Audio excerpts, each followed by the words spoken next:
Assalamu alaikum dear students.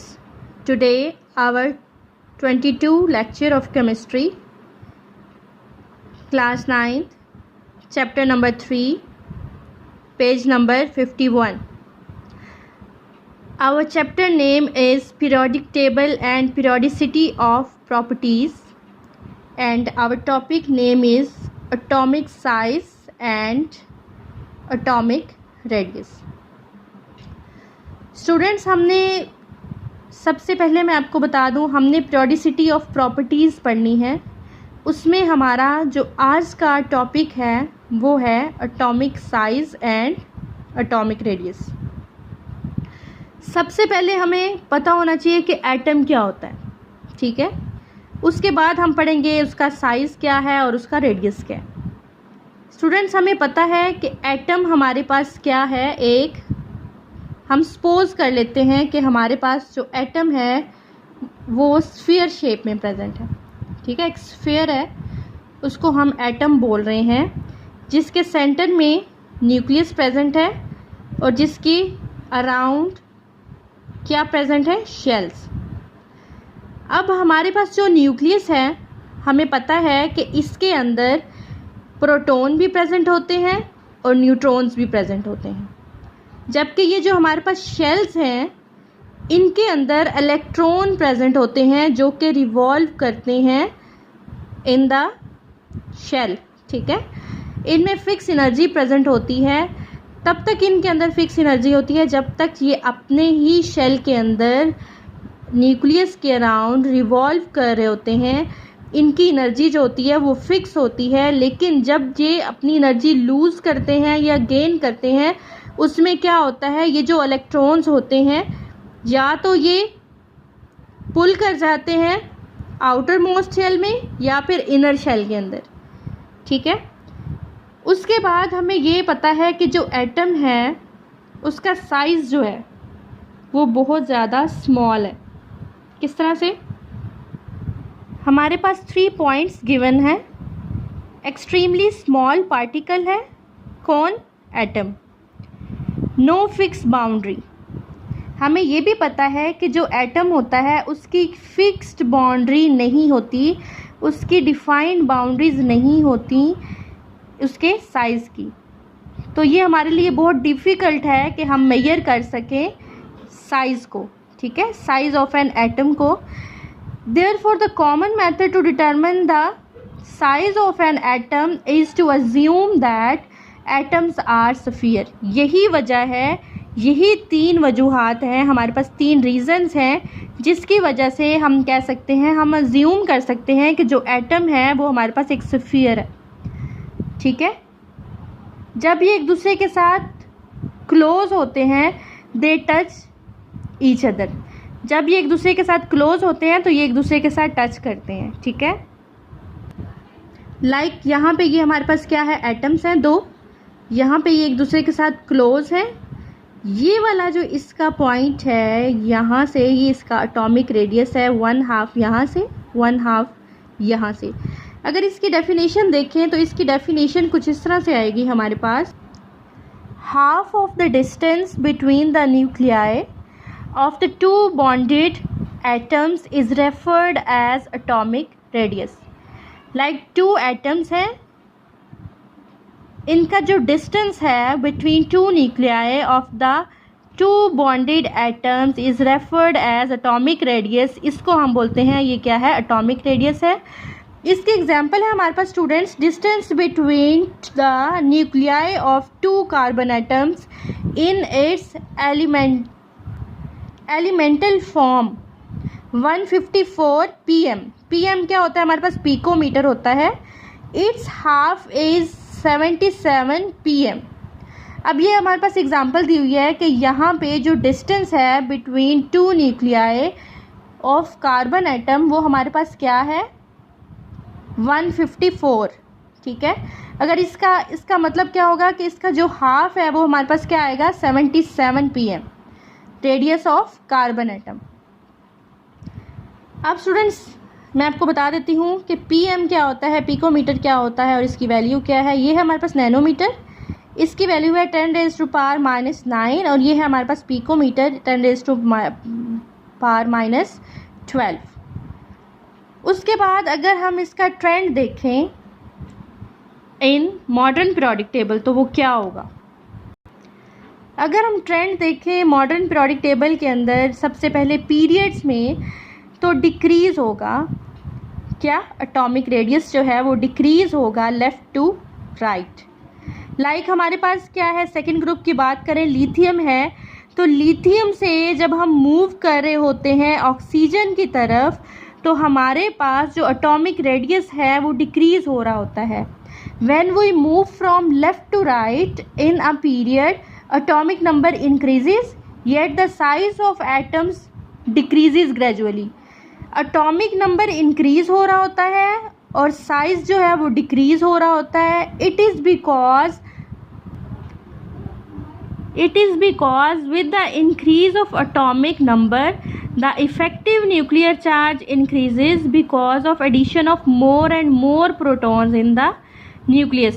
Students आपको पता है कि जब हम लेफ़्ट टू राइट मूव करते हैं, मैंने आपको पहले भी बताया है, तो हमारे पास जो एटॉमिक नंबर है वो इंक्रीज़ हो रहा है। एटॉमिक नंबर इंक्रीज़ किस तरह से हो रहा है, उसमें जो नंबर ऑफ़ प्रोटॉन्स हैं उसका एडिशन हो रहा है, ठीक है। और जब नंबर ऑफ़ प्रोटॉन्स का एडिशन होगा तो उसमें क्या होगा, इंक्रीज़ हो जाएगा एटॉमिक नंबर और डिक्रीज़ हो जाएगा एटॉमिक साइज़। किस तरह से, क्योंकि वो इफ़ेक्ट करेगा न्यूक्लियर चार्ज के ऊपर जो कि इंक्रीज़ हो रहा है। दूसरी साइड पे on the other hand addition of electrons takes place in the same valence shell.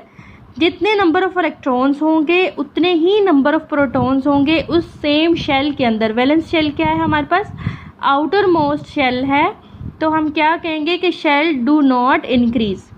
जब शेल इंक्रीज़ नहीं करेगा तो हमारे पास जो एटॉमिक साइज़ है वो उतना ही रहेगा, वो ज़्यादा नहीं होगा या कम नहीं होगा। तो क्या होगा, gradually increase the effective nuclear charge which increases due to the addition of protons. तो जो चार्ज है उस एटम के अंदर जो कि नंबर ऑफ प्रोटॉन्स के बढ़ने से इंक्रीज हो रहा है उसका इफेक्ट होगा। तो ये फोर्स पुल करेंगे डाउन आर कॉन्ट्रैक्ट कर लेंगे आउटर मोस्ट शेल को।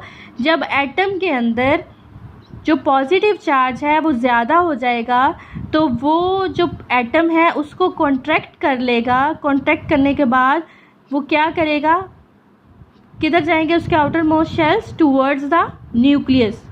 तो उसका जो साइज़ है वो डिक्रीज़ हो जाएगा। उसकी एग्जांपल मैं आपको दूंगी।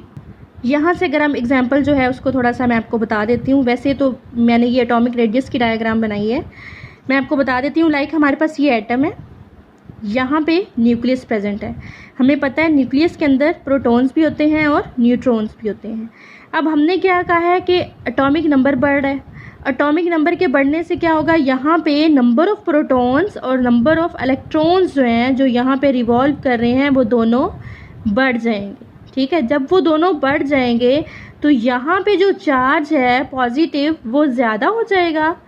वो ज़्यादा होने की वजह से, नंबर ऑफ़ प्रोटॉन्स ज़्यादा होने की वजह से क्या होगा, यहाँ पे तो चार्ज बढ़ रहा है लेकिन जो आउटर वैलेंस शेल है उसमें जो नंबर ऑफ़ इलेक्ट्रॉन्स हैं वो बढ़ रहे हैं, लेकिन जो शेल है वो सेम है। शेल्स जो हैं, नंबर ऑफ़ शेल्स वो इंक्रीज़ नहीं हो रहे। तो ये जो पॉजिटिव चार्ज है ये इस शेल को अपनी तरफ अट्रैक्ट करेगा। अट्रैक्ट करने से क्या होगा, जो साइज़ ऑफ एटम है वो डिक्रीज़ हो जाएगा। आई होप आपको इस चीज़ की समझ आ गई होगी, ठीक है। उसके बाद हम चलते हैं, आपको मैं बताती हूँ अकॉर्डिंग टू पीरियड। हमारे पास लिथियम है तो इसका एटॉमिक नंबर किसके इक्वल होगा, नंबर ऑफ़ प्रोटॉन के is equal to number of electron. अब यहाँ पे जो लिथियम है उसका एटॉमिक नंबर अगर 3 है तो यहाँ पे क्या होगा, 3 प्लस हमारे पास क्या है प्रोटॉन्स, 3 हमारे पास इलेक्ट्रॉन्स हैं। इट मीन्स कि हमारे पास पॉजिटिव चार्ज 3 है, नेगेटिव चार्ज भी 3 है, ये एक दूसरे के इक्वल है। दूसरी साइड पे हम इसी पीरियड में लेते हैं ऑक्सीजन को जिसका एटॉमिक नंबर 8 है। 8 प्रोटॉन्स 8 इलेक्ट्रॉन्स, इट मीन्स यहाँ पे चार्ज क्या है 8 प्लस एंड 8 माइनस। अब स्टूडेंट्स आप देखें, इसकी अट्रैक्शन ज़्यादा होगी या ऑक्सीजन की ज़्यादा होगी, लिथियम की ज़्यादा होगी या ऑक्सीजन की ज़्यादा होगी? डेफिनेटली ऑक्सीजन की ज़्यादा होगी, क्योंकि इसका एटॉमिक नंबर क्या है, 8 है। तो इसका जो न्यूक्लियस है उसके अंदर जो नंबर ऑफ प्रोटॉन्स इंक्रीज हो रहे हैं, उन्होंने क्या करना है, कॉन्ट्रैक्ट कर लेना है वैलेंस शेल को। वैलेंस शेल को जब वो कॉन्ट्रैक्ट कर लेगा तो एटॉमिक साइज जो है वो डिक्रीज हो जाएगा।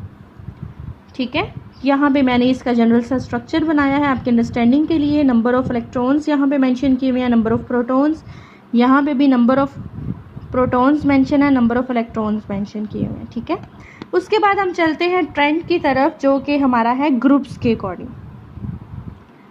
ठीक है, trend of atomic size of, यहाँ पे हमारे पास क्या होता है, इंक्रीज होता है। किस तरह से इंक्रीज होता है? ग्रुप में हम क्या जा रहे हैं, डाउन द ग्रुप जा रहे हैं। जब हम डाउन द ग्रुप जा रहे हैं तो नंबर ऑफ शेल्स जो हैं वो इंक्रीज हो जाएंगे।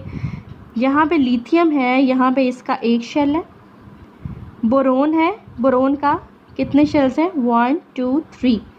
यहाँ पे 5 शेल्स होने थे, मैंने यहाँ पे 4 बनाए हैं, 1 2 3 एंड 4। अब बेसिकली ये दोनों हैं तो एक ही ग्रुप में प्रेजेंट, लेकिन इसमें जो नंबर ऑफ शेल्स हैं वो इंक्रीज हो रहे हैं। कहाँ, डाउन द ग्रुप। लिथियम हमारे पास फ्रंट पे है, यहाँ पे एक शेल है। बोरोन जो है इसमें हमारे पास नंबर ऑफ शेल्स जो हैं वो 5 हैं।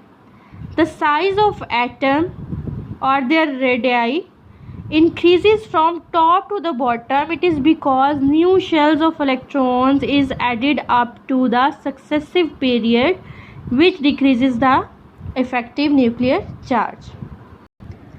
इसकी एग्जांपल ये है, आपके पास फर्स्ट ग्रुप एलिमेंट्स है, लिथियम है, सोडियम है, पोटाशियम है, रुबिडियम है एंड सीजियम है। यहाँ पे एटॉमिक रेडियाई हमारे पास क्या है, 152, 186, 227, 248, 265। अब ये डाउन द ग्रुप इंक्रीज हो रही है स्टूडेंट्स। डाउन द ग्रुप इस वजह से इंक्रीज हो रही है क्योंकि यहाँ पे जो नंबर ऑफ शेल्स हैं वो डाउन द ग्रुप इंक्रीज होते हैं। यही वजह है कि जो एटॉमिक साइज है वो भी इंक्रीज होता है from top to the bottom. यहाँ पे आज का हमारा लेक्चर कंप्लीट होता है। जहाँ से आपको समझ ना आई हो स्टूडेंट्स, आप मेरे से कंसर्न कर सकते हैं, आप मेरे से पूछ सकते हैं। नेक्स्ट टॉपिक में हम इंशाल्लाह पढ़ेंगे शील्डिंग इफेक्ट को एंड आयनाइजेशन एनर्जी को। जहाँ से आपको समझ ना आई हो आप मेरे से पूछ सकते हैं। ट्रेंड ऑफ ग्रुप भी पूछ सकते हैं, trend of elements, trend of periods भी पूछ सकते हैं। पीरियड्स में मैंने आपको बताया है कि क्या होता है, डिक्रीज होता है एटॉमिक साइज, एंड ग्रुप में क्या होता है, इंक्रीज होता है from top to the bottom.